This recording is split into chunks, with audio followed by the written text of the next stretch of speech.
I think Yeah, we have to work with a local college of some sort because they actually teach the small business people, and these are people who already have businesses. They have anywhere from 4 to, I guess, maybe 300 or 400 employees. They probably on average do 1 million or something of that in business. And it's being run, probably a person to address it to me, and I'll take care. I'll make sure it gets to Dina Powell, who in turn will answer. Okay. This is a program that's going to work, Max. I'm no doubt that it will work, and that's why I want to get more involved. Montana is more involved more Yeah. quickly. Yeah. Great. Yeah, well, getting the curriculum right is important to start with. I mean, we're working with people that, they don't have law degrees and they didn't take accounting courses and all that. So we want to have the fundamentals right. Then we want to have people to work with them in their business, and then we want to have financing available. And all three of those legs of the stool are in place now. That's great. We have something here we call Leadership Montana. Various Montanans are involved in leadership training programs around the state, and I think it's more general, and that's great. But in addition to that, I think we need more the technical, specific small business instruction that you are providing, and we want to get involved very quickly. Sure. Good. Other questions?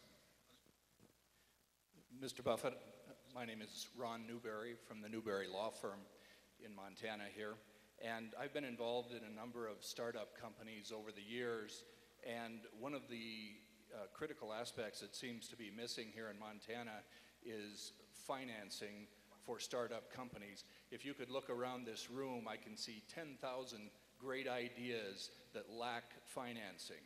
And there will be a short breakout session this afternoon, but having been through some of those, I'm not overly optimistic. I'd like to know who is available to look at and competently analyze serious business plans and financial projections for the people in this room that have great ideas that could go to market, but for that financing. Well, I would say usually, certainly your local banker or other people who are already in business in your geographical area are two good people or two good groups to check with. I hear a lot of stories about how the banks aren't lending, and so certainly they're not making some of the loans they made a few years ago, which weren't really the smartest loans in the world. But right now, our country's banks have over $1 trillion on deposit with the Federal Reserve, and I believe it's earning 0.25%. There is money available for good loans. Now, equity capital, it requires a certain amount of equity capital to be matched by loans, but the banks, I know Wells Fargo is they would love to have 50 billion more of loans now. So go in and talk to the banker if you've got a good idea about a business and you have some equity capital. You can't expect to borrow the entire amount for a new business. You've got to have appropriate equity capital, just like you need a down payment in terms of homes. But I think you might find that, as contrasted with a year and a half ago, the banks weren't lending to anybody, including me. I mean, I was going around with my tin cup too, and I was not getting any place. But that has changed dramatically in the last year. I mean, the excess reserves that are sitting at the Fed, the banks would love to get out because 0.25% you don't get rich on, and they're looking for good loans, but it does require equity, and it requires a good business idea, and it requires the right kind of person running the business. Warren, how big is your tin cup? Well, I was looking for about a year and a half ago. The banks were not talking to anybody. I mean, your friendly banker was not so friendly at that time. But that has just changed. It's night and day since a year ago or a year and a half ago, Max. I think that's right, but it still is true. It's hard for Montana businessmen to get financing. It's so-called valley of death. You start out a little bit, then you try to grow the next step, and it's just very, very difficult. We try to find angel investors, venture capitalists, in addition to conventional bankers, and that's a project I think that somehow some of us should focus more on, because financing for companies, small companies, has been an issue for some time. Even in the good days, it's also an issue. This 10,000 small business initiative we got, there's a lot of emphasis on that because that is a perennial problem for a small business person. Yeah, it is. Okay, next. Hi, Warren. My name is Brian Kondracki. I work at the Employment Source in Billings, Montana. I have to say I'm a big fan, and I've never had the resources to purchase that lunch you auction off each year, so this is a close second. So my question is, which of the emerging alternative energy technologies do you see as the most promising from a financial point of view? Well, I don't ever tout specific stocks, and we don't really have a lot of investment in that sort of thing. As Max mentioned earlier, I sort of go for the, I'm back in the 20th century on most of my companies, but they're good, solid companies. I have not really tried to do much in startups over the years. Now, we have an investment in a company that's working on an electric, on a battery-powered car, and I think within not many years, you're going to see a huge change toward electric-powered vehicles, and I think that's coming. Who will be the winners in that? I don't know. I mean, you know, the General Motors, I think, has the Volt coming out on November 11th, and but I'm not good at picking winners in startups. I'm better at looking at companies that have been around a long time, and if you look at our portfolio businesses, many have been around for over 100 years. So I'll leave.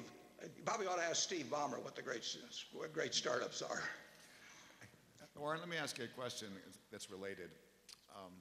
As we come out of the recession and as the world changes, and you have your investment strategy in mind, what do you think makes most sense for Berkshire Hathaway and your companies, et cetera?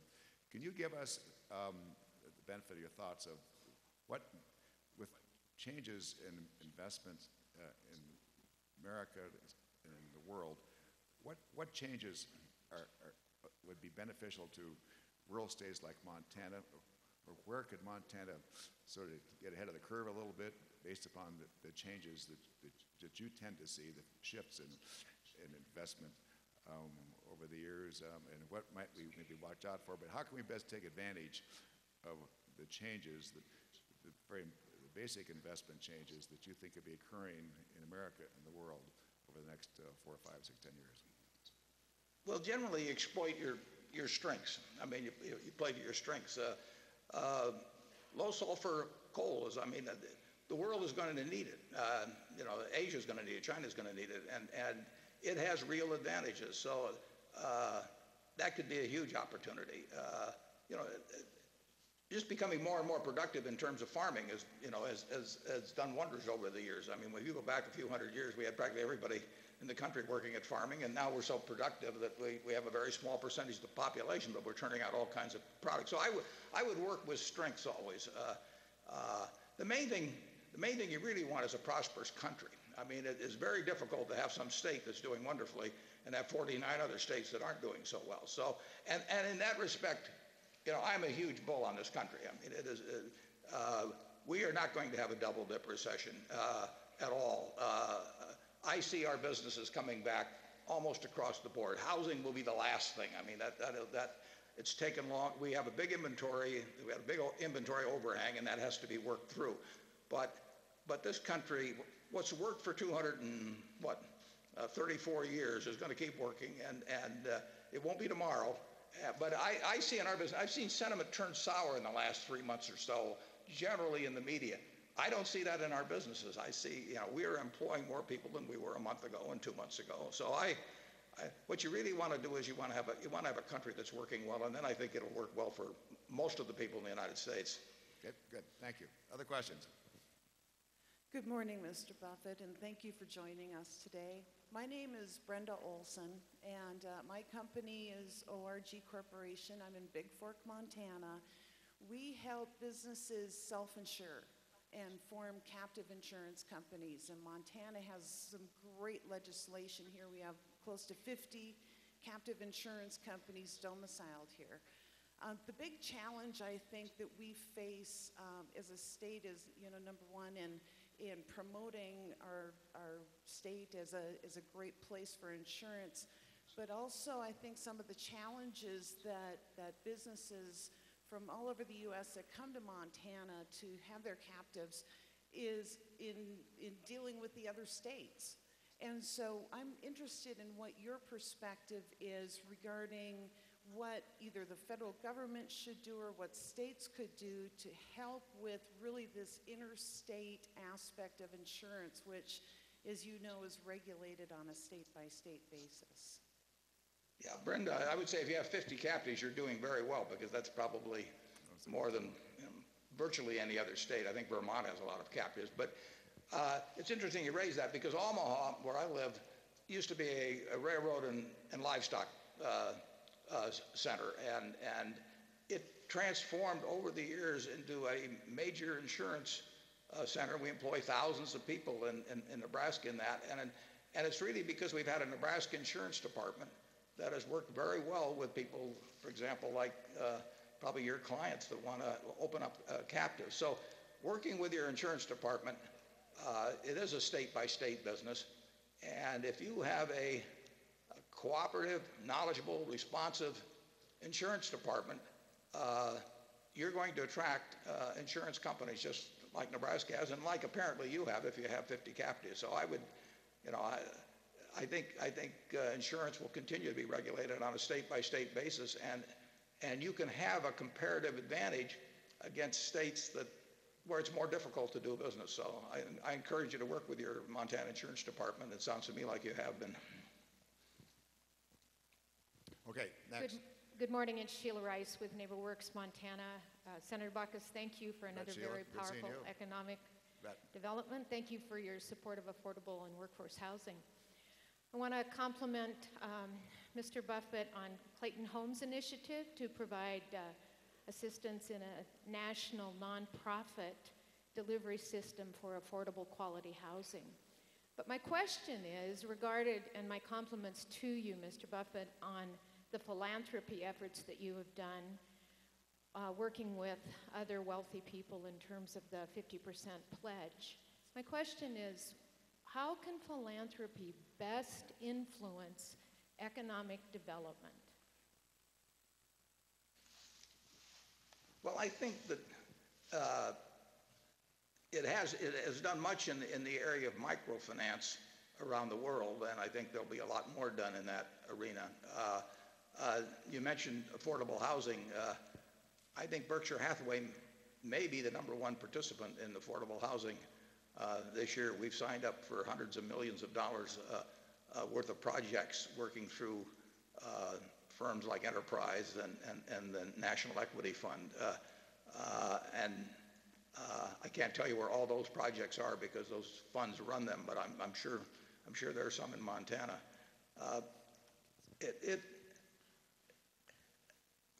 Part of what we're going to do on this philanthropy push that I've worked with Bill and Melinda Gates on is we're not only going to try to get people to be more philanthropic, but particularly very rich people, but we're also going to try through getting them together and hearing each other's ideas to get to be smarter about it. Because in philanthropy, there's no market test.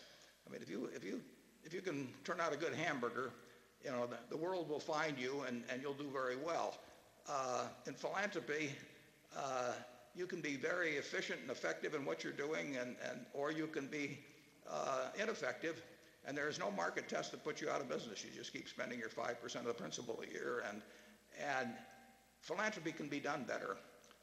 Everything can be done better, but philanthropy in particular can be done better, and we're hoping that by getting people involved not only with their money, but with exchanging ideas, that philanthropy 10, 20, 30 years from now will not only represent a bigger portion of the national pie, but it'll be directed better. We're going to have a get-together early next year of the people that have signed the pledge, and I think everybody there will be listening to what everybody else says about how to do it right and what they've done wrong in the past. You learn from your mistakes, and it's a lot better to learn from somebody else's mistakes than to learn from your own. So we'll be looking at questions like you raise, and the idea is to figure out how the private sector, through philanthropy, can get solutions to some problems that really